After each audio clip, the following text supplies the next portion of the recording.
It's terrible. It's terrible. We're trying to be better, man, but we're like old schoolmates. We're 5 of us. We've known each other like past 10 years, so yeah, sure, we fight like cats and dogs. It's not physical, really, but it's very verbal. It can be really hard, actually.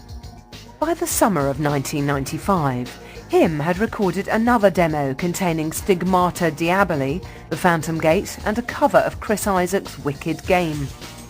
The guys played their debut gig at Teatro in Helsinki on the 19th of December 1995. The material was primarily composed of cover versions of Wasp, Kiss, Typo Negative and Depeche Mode songs.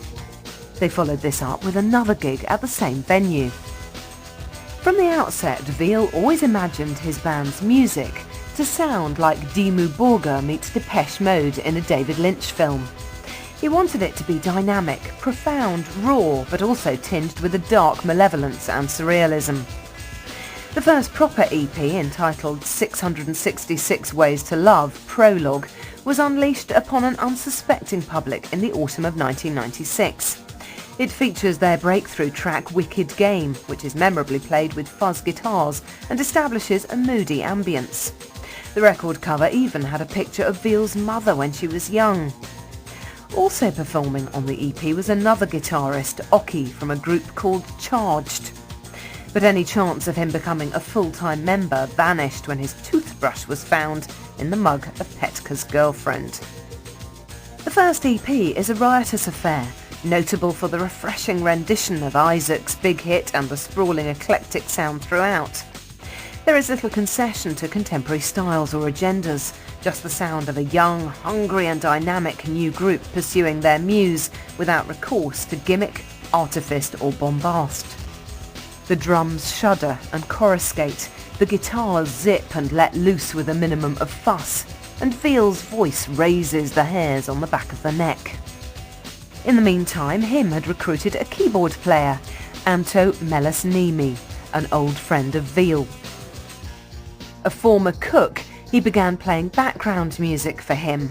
They needed the sound of rain for their demo and came to be part of the group almost by accident. One day he realised he was part of their band and not just a peripheral auxiliary man performing with them on all their gigs. Up till then, he had almost been forgotten by the rest of the guys. In fact, when it came to shooting their first video for Wicked Game in Germany, he only appeared at the very end for a couple of seconds as a snowman. The debut album, Greatest Love Songs Volume 666, was unveiled in the autumn of 1997. Featuring an inspired cover of Blue Oyster Cult's Don't Fear the Reaper, this record fizzes with an extraordinary tenacity, sense of purpose and conviction. By turns intense, aggressive, introspective and sensual, its brooding majesty wins over the listener by virtue of its exuberance, impassioned performances, dazzling musicianship, crisp production and soulful material.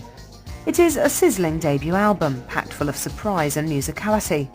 Full of singular vision, impeccable arrangements and a longing melancholy, it establishes Him as genuine contenders for Best New Band status. Upon its release, the debut was received ecstatically within the rock press. It was given swooning reviews and a significant amount of industry coverage was generated. Critics hailed the arrival of a majestic new talent, a group kicking against the barriers and moving the music onto a new level. Gloomy, gothic, dark metal and hard rock never sounded so disarming, pulsating or invigorating. Jaded punters and world-weary scribes united to proclaim Him as saviours of rock and roll, the progenitors of an urgent new form of guitar rock.